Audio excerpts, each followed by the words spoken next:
Has almal Nico hierso en in vandag se video het ons 'n splinter nuwe GPU wat gerelease het. So, kom ons begin die video.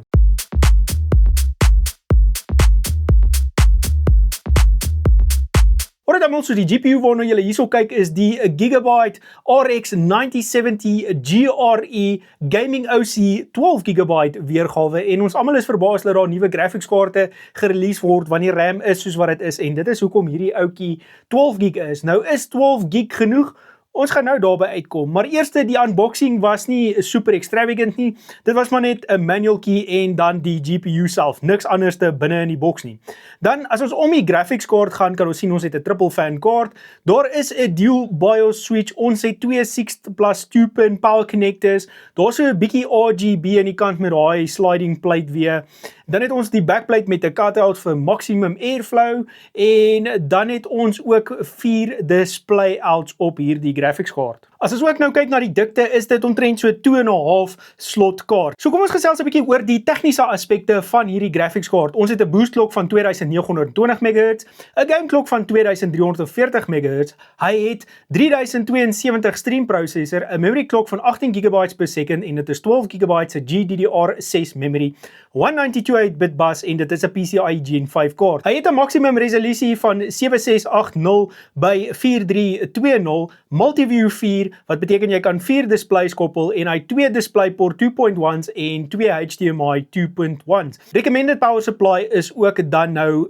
750 watt. Voordat jy almal so die testbench wat ons gebruik het is die AMD Ryzen 7 9850X3D, die B850i Aorus Elite Wi-Fi 7 motherboard, XPG ARMAX RGB 32GB 6000 megatransfers en dit is 'n CL30 kit wat hardloop in dual channel. Dan vir SSD het ons die iData XPG Mars 970 Plus 2TB en ons het 'n 850 watt power supply gebruik. Nou, ek het hom toe nou opgeweeg teenoor die RX 9070 XT en baie van julle gaan wees, maar Nico, hoekom het jy hom nie net eerder geopgeweeg teenoor die 9070 nie? En dit is omdat ek nie een gehad het nie.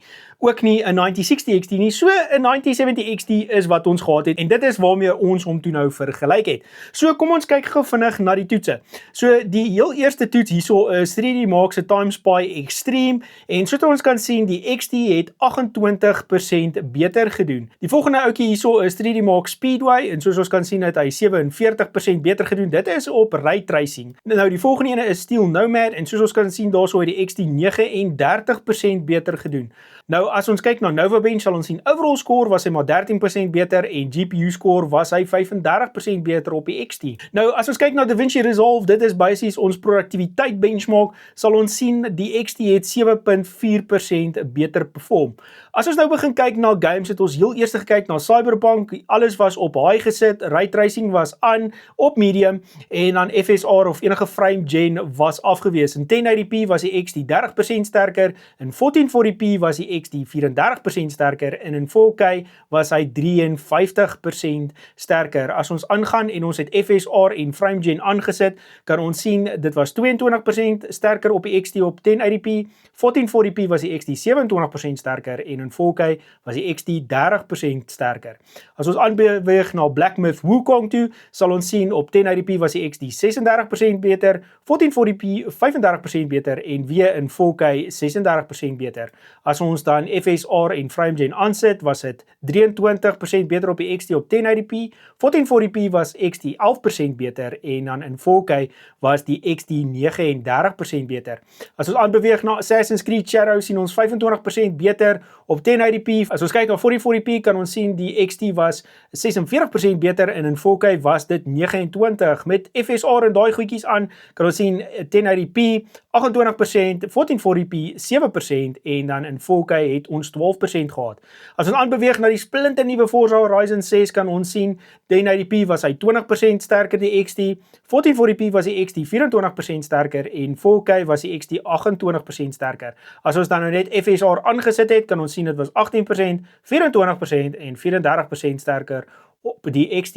Laaste game wat ons getoets het was Counter-Strike en hierso was nogals dingetjies baie interessant. In 1080p het ons maar 6% improvement gehad, in 1440p was dit maar 14% vinniger en in 4K het ons actually geen improvement gesien nie. En as ek navorsing daaroor doen, sê hulle dit is die engine of frame time ceiling wat ontmoet is deur albei graphics kaarte, dis hoekom daar nie eintlik so verskil was nie.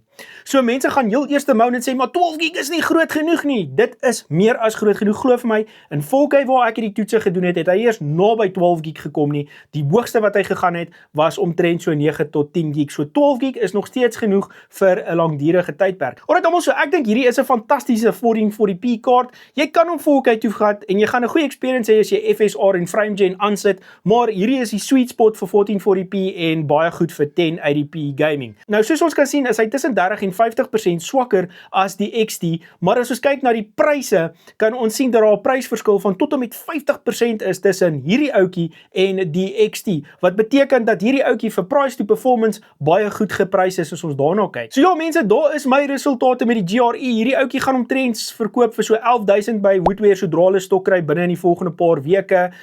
Dit is plus minus getalle daar, omtrent so 11.000 daar rond vir hierdie ouetjie. So ja, as julle belangstel in so 'n check as hy drop en dan gryp julle vir enetjie daarso by Woodware. So dis mense, dit is dit vir die video. Ek hoop julle het geniet en ek check julle in die volgende een. Cheers almal.